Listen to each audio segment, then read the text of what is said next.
오늘은 하나님의 숨겨진 세심한 배려, 하나님의 숨겨진 세심한 배려라는 제목으로 하나님 말씀 함께 나누도록 하겠습니다. 오늘 레위기 12장은 아이를 낳은 이 산모에 관한 내용입니다. 레위기 12장 우리 2절과 5절을 함께 읽도록 하겠습니다. 2절입니다. 이스라엘 자손에게 말하여 이르라. 여인이 임신하여 남자를 낳으면 그는 이래 동안 부정하리니 곧 월경할 때와 같이 부정할 것이며. 그리고 5절입니다. 여자를 낳으면 그는 두 이래 동안 부정하리니 월경할 때와 같이 산일이 깨끗하게 되면 66일을 지내야 하리라. 아멘. 감사합니다. 여인이 임신하여 남자와 여자를 낳으면 부정하게 된다라고 성경은 기록하고 있습니다. 즉 성결하지 못한 상태, 죄가 있는 상태, 이렇게 본다는 거겠죠.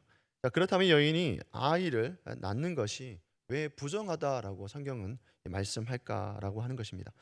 분명 창세기 1장 28절을 보게 되면 생육하고 번성하여 땅에 충만하라고 말씀하고 있습니다. 그리고 시편 127편 3절을 보더라도 보라 자식들은 여호와의 기업이요 태의 열매는 그의 상급이다라고 성경은 말씀합니다. 또 구약에서는 자녀가 없는 것이 여인에게 있어서는 불행이다라고 기록을 하고 있죠. 심지어 하나님의 심판까지로도 이제 생각을 하게 됩니다. 다시 말해서 자녀는 하나님의 축복으로 여겨졌다라는 것이죠. 그런데 오늘 본문에서 보면 아이를 낳는 것이 아이 낳는 거에 대해서 이제 부정하다라고 하는 어떤 부정적인 의미를 가지고 있는 것을 보게 됩니다. 레위기 17장 11절을 보게 되면 육체의 생명은 피에 있다라고 하는 말씀이 있습니다. 피가 생명을 담고 있다라고 하는 뜻이 되는데, 그래서 어떤 주석을 보게 되면 피의 유출을 죽음의 상징으로도 보고 있습니다. 그러니까 우리 몸에 피가 있으면 이제 생명을 유지하는 것이 중요한 것인데, 이것이 밖으로 배출되는 순간 부정하게 된다라고 하는 것이겠죠. 죽음과 관련된다라고 합니다. 그러니까 피나 정액 같은 것은 생명을 의미하기 때문에 그것들을 흘리는 것은 생명의 반대인 죽음을 나타낸 것으로 보았다라는 겁니다. 그렇습니다. 레위기는 아이를 낳는 것 자체가 문제가 되는 것이 아님을 이제 말씀해 주는 것이죠. 즉 유출이 문제다라고 보는 겁니다. 그 이유는 피의 유출이 있기 때문이죠. 피의 유출에 있습니다. 피는 생명을 유지하는 유일한 수단이기 때문에 레위기에 의하면 생명을 약화시킨다라고 하는 그런 의미에서 여성의 유출은 부정하다라고 보는 것입니다. 그러니까 생명과도 관련돼 있다라고 하는 겁니다. 그러니까 출산 그 자체가 여인을 부정하게 하는 것이 아니라는 겁니다.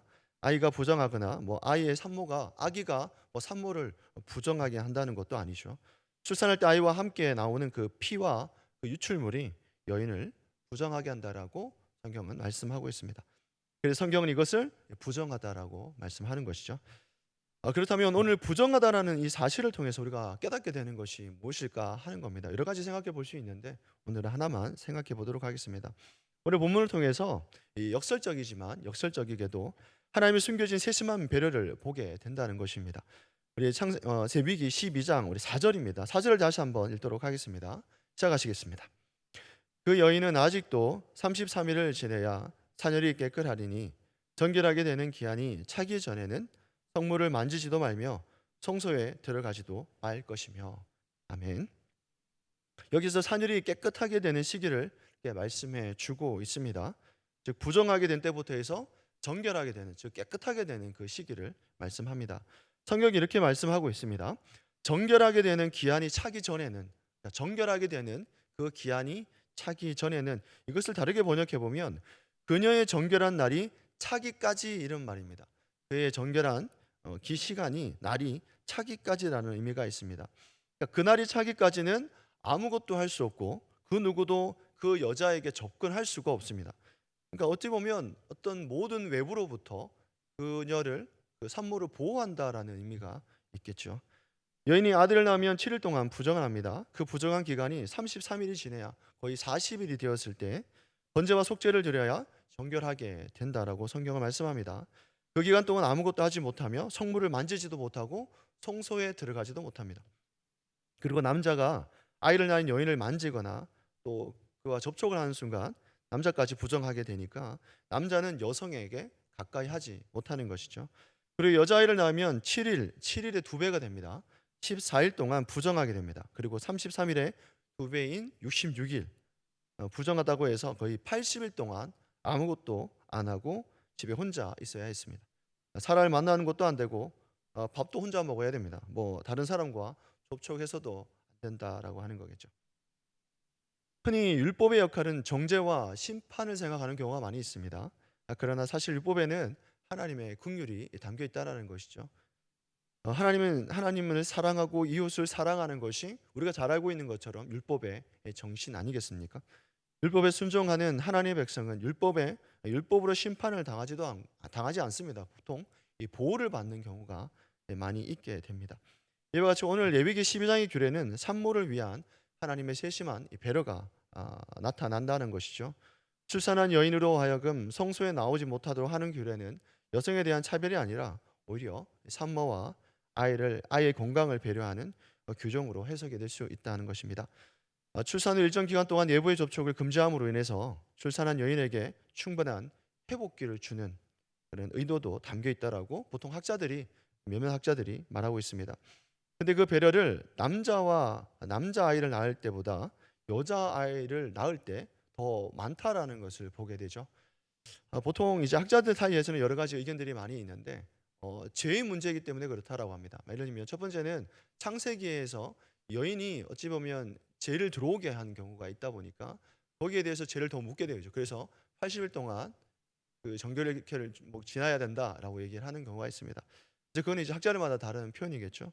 그러나 이것도 문화적 측면으로 봤을 때는 어찌됐든 약자인 여성을 더 크게 보호하기 위함이다라고도 보는 학자들이 있습니다. 오늘은 이제 그런 방향에서 생각을 해 보고 있는 것이죠. 우리나라를 예를 들어 보면 할머니 세대 같은 경우에는 이제 딸을 낳으면 보통 이런 말을 하지 않습니까? 집안 망했다라고 하는 이야기를 제가 좀 많이 들었습니다. 그냥 핏덩어리를 그냥 엎어버리고 던져버리는 그런 이야기도 많이 있었고요.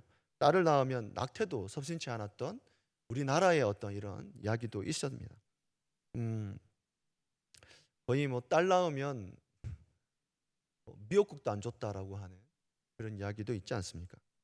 거의 잔소리하고 숙박받는 그런 산모들이 있었고 거의 죄인처럼 고개를 들고 다니지 못했던 그런 100년 전만 해도 몇 년 전만 해도 그러한 일들이 있었지 않겠습니까? 그러니까 여성에 대한 어떤 그러한 차별들이 있었습니다. 저희 집에 고모가 있는데 고모님이 늘 하던 말씀이 있습니다. 나는 이제 공부도 제대로 못했고 맨날 받는 말 했다고. 그래서 항상 하시는 얘기가 난 죽으라고 일만 했다고. 그래서 항상 억울해하는 그런 말씀도 많이 하셨죠. 그러니 뭐 당연히 그 당시에는 재산이 있더라도 재산 분할에 참여하지도 못하는. 그래서 그것 때문에 뭐 이런 말씀 드려도 되는지 모르겠지만 집안 싸움까지도 제가 좀 보게 되었는데 그런 차별들이 있었다라고 하는 겁니다.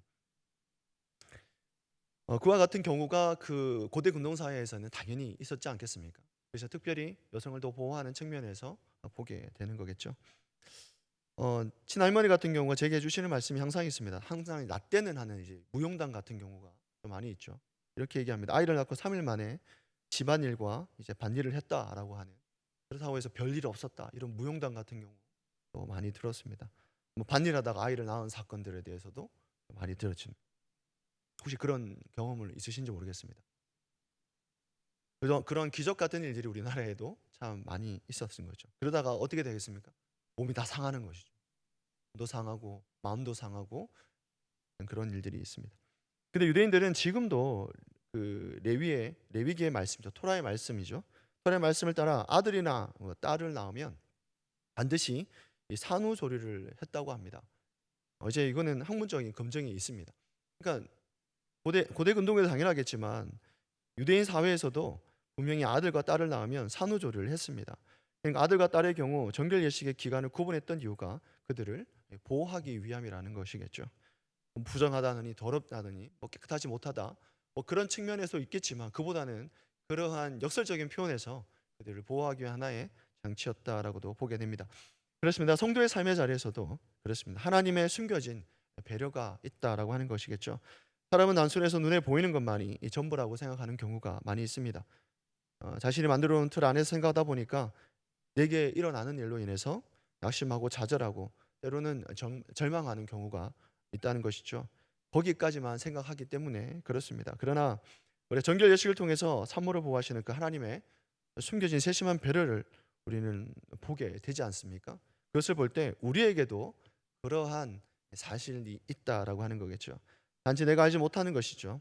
우리의 삶에도 이해가 되지 않는 일들이 수없이 일어나게 됩니다. 하지만 그 속에 하나님의 숨겨진 배려가 있다라는 것이죠. 내가 알지 못하는 그런 하나님의 세심한 숨겨진 세심한 배려가 있다는 것입니다. 즉 하나님의 놀라운 섭리가 우리 삶 가운데에 있다라고 하는 것이겠죠. 그 사실에 대해서 우리가 알고 깨달을 필요가 있다라는 겁니다.